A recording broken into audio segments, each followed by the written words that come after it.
तो दोस्तों पिछले कुछ महीने कैप्टन अमेरिका 4 के लिए तो ज्यादा अच्छे नहीं रहे, या फिर ये भी कह सकते हो कि काफी बुरे रहे। जहाँ इस मूवी से टेस्ट रीशूट्स और बजट से कलेश को लेकर तो हमने पहले ही बात कर रखी है। जहाँ इसी के बाद हमें इस मूवी से रिलेटेड कुछ नई चीजें भी पता चली, जैसे ये मूवी 1 घंटा 58 मिनट्स की होने वाली है, जो चीज इस मूवी तो शॉर्टेस्ट कैप्टन अमेरिका मूवी बना देती है, जो कि एक तरह से अच्छी ही बात है क्योंकि मूवी में टाइम पास नहीं देखने मिलेगा। लेकिन इस बात को ज्यादा सीरियसली मत ले लेना, क्योंकि छोटी तो दी मार्वेल्स और थॉर लव एंड थंडर भी थी। नेक्स्ट अगर बात करें उस बात पे जो कि एलएमएल आग की तरह फैलते ही जा रही है, जहाँ कैप्टन अमेरिका अब बन चुका है एंटी अमेरिका। तो हुआ यूं थी रिसेंटली रोम में captain America brave new world के प्रमोशन के दौरान थी ये क्लिप काफी वायरल होने लगी, जहाँ किसी सवाल के जवाब में एंथनी मैथी ने बोला कि कैप्टन अमेरिका मेरे लिए बहुत सी चीजों को रिप्रेजेंट करता है और मुझे नहीं लगता कि अमेरिका टर्म उन चीजों में से एक है। मतलब ऐसा उसने बोला। जहाँ आगे उसने ये भी बोला कि कैप्टन अमेरिका रिप्रेजेंट करता है ऑनर, इंटीग्रिटी और डिग्निटी को। कैप्टन अमेरिका भरोसे वाला है, मतलब उसके कहने का यही मतलब था कि कैप्टन अमेरिका भरोसे वाला है, ना कि अमेरिका की तरह भो।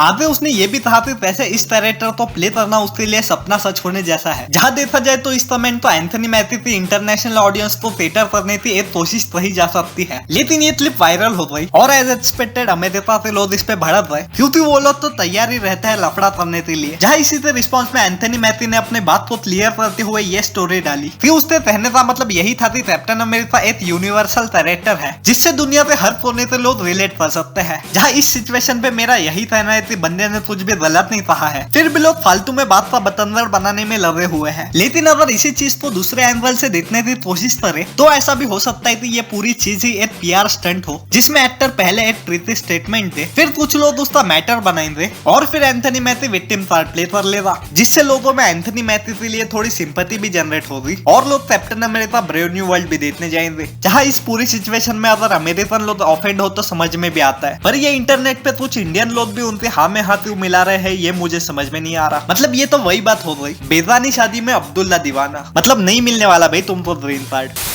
तो अगर आप भी इंटरनेट पे कैप्टन अमेरिका 4 मूवी तो फॉलो कर रहे हो तो आपके भी मन में ये सवाल तो आया ही होगा कि क्या ये मूवी भी थॉर लव एंड थंडर और दी मार्वेल्स की तरह ही फ्लॉप होने वाली है, या फिर ये मूवी क्लियर कर रही थी बीच में कुछ टाइम के लिए भले ही मार्वेल अपने रास्ते से भटक गया हो, पर अब सब कुछ ठीक है। जहाँ मार्वेल की ऑडियंस का एक मेजर पार्ट अभी भी इस बात से मूव ऑन नहीं कर पा रहे थे शील्ड सैम को नहीं बल्कि बत्ती को मिलनी चाहिए थी, जो बात तो वैसे सही ही है, लेकिन तू कर भी क्या सकता है यार। दो ऐसे सिचुएशन में भी अगर सैम खुद को प्रूव नहीं कर पाया फिर तो मूवी का फ्लॉप होना कंफर्म है और बेइज्जती होती वो अलग, क्योंकि मार्वेल ने इस मूवी में पूरे 370 मिलियन लगाए हैं। तो जाहिर सी बात है कि मार्वेल वालों तो इस मूवी से उम्मीदें भी उस लेवल की होंगी। साथ ही इस मूवी का प्लॉट भी आगे लीड करने वाला है थंडरबोल्ट्स मूवी में गोल्डन सेंट्री सीरम बनने पे, तो इस मूवी का फैंस के अटेंशन को ग्रैब करना एमसीयू के लिए काफी इंपॉर्टेंट है।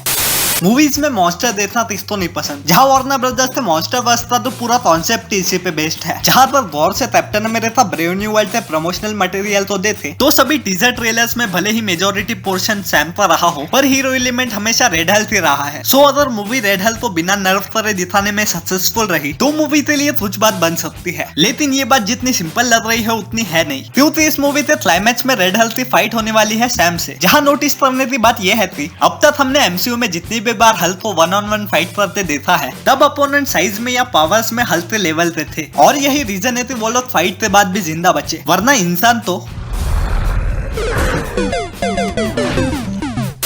लेकिन सैम विल्सन का कैप्टन अमेरिका ना ही साइज में रेड हल्क से बड़ा है और ना ही पावर्स में, तो बिना रेड हल्क को नर्फ करे इस फाइट को इपिक बनाना मार्वेल वालों के लिए भी एक चैलेंज है। जहाँ रिसेंटली कुछ टीवी स्पॉट्स में हमने सैम के सूट की कुछ नई पावर्स देखी और इससे पहले ये भी पता चला था कि ये सूट एडमेंटियम का बना होने वाला है, जो मेटल हल्क के बॉडी के थ्रू भी कट कर सकता है। फिर रेड हल्क तो क्या ही चीज है। तो इतना ही था इस वीडियो के लिए। वीडियो अगर आपको अच्छी लगी हो तो वीडियो को लाइक कर देना और अगर ज्यादा पसंद आई हो तो चैनल को सब्सक्राइब भी कर लेना। तब तक के लिए Thanks.